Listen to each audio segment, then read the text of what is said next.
Assalamualaikum warahmatullahi wabarakatuh. Kali ini kembali lagi di podcast kesayangan, yaitu podcast cerita horor. Kali ini kita akan bercerita tentang cerita horor tentang petaka dukun beranak. Let's go. Kali ini ada kisah tentang dukun beranak. Mari kita simak kisahnya. Cerita ini dari sudut pandangku, seorang anak dari keluarga yang turun-temurun berprofesi sebagai dukun bayi. Sejak kecil, aku sudah terbiasa dengan dunia yang tak kasat mata. Tapi pengalaman aneh yang mengubah hidupku dimulai saat aku berumur 10 tahun. Waktu itu, aku bersama ibu dan paman pergi ke desa Majasto, Sukoharjo, kampung halaman Mbah Buyut. Di perjalanan, paman tiba-tiba berkata, "Si Dimas dipegangi mbaure sone. Senang sama Hohone anakmu."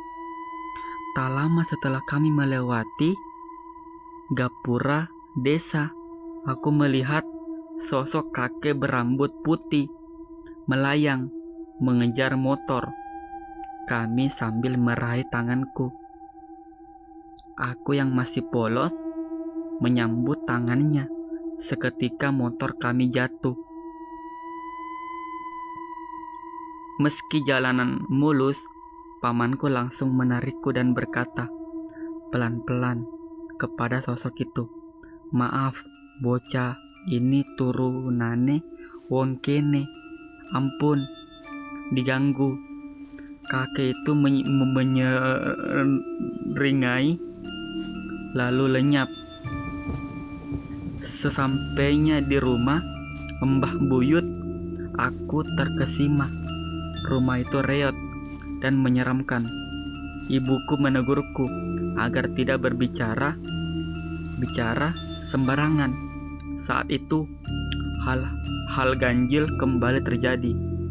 Mbah Buyut yang sudah sangat tua tiba-tiba berlari lincah ke dapur, padahal mestinya tak mampu berjalan jauh.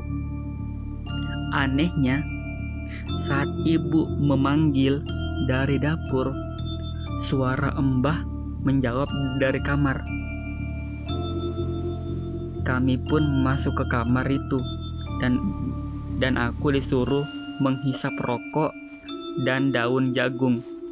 Setelahnya, pandanganku berubah. Sosok kakek tadi kembali muncul, ditemani perempuan berbaju merah dan beberapa anak kecil yang menatapku. Mereka bukan manusia. Kami pulang dengan membawa sesuatu dalam bungkusan misterius. Tak lama setelah kunjungan itu, Mbah Buyut, lalu anehnya, ibuku tiba-tiba bisa memijat dan menjadi dukun bayi tanpa pernah belajar. Seminggu kemudian, keadaan ibu memburuk. Saat aku membuka lemari yang berguncang di kamarnya, aku menemukan bungkusan berisi batu hitam dan tulang seperti cakar ayam. Saat aku mengeluarkannya, lemari berhenti berguncang. Malamnya, aroma amis dan bunga tercium kuat dari kamar ibu. Di sana, 3 sosok yang sama muncul kembali. Kali ini dengan wajah marah, mereka mendekatiku. Saat aku mundur ketakutan, mbahku datang mengambil bungkusan tadi dan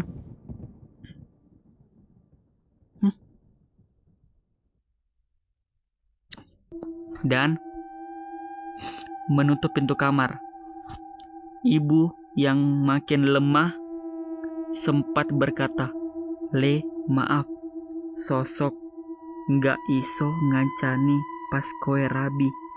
Lalu pada pukul 11.45 malam, ibu meninggal dunia.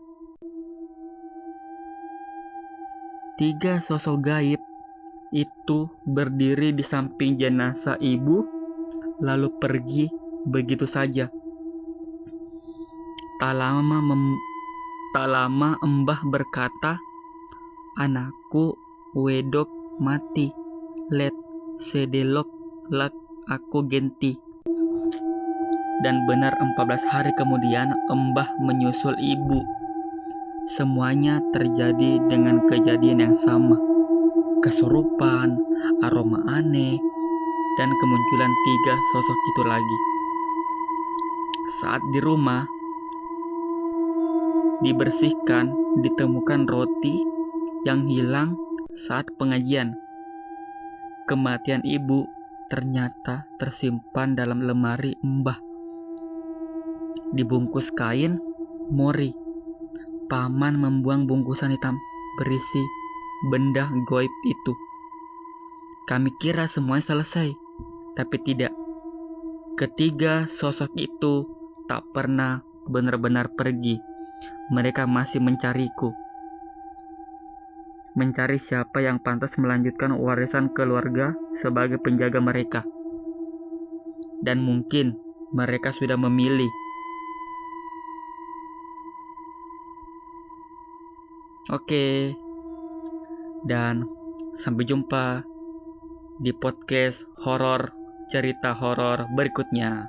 Bye-bye.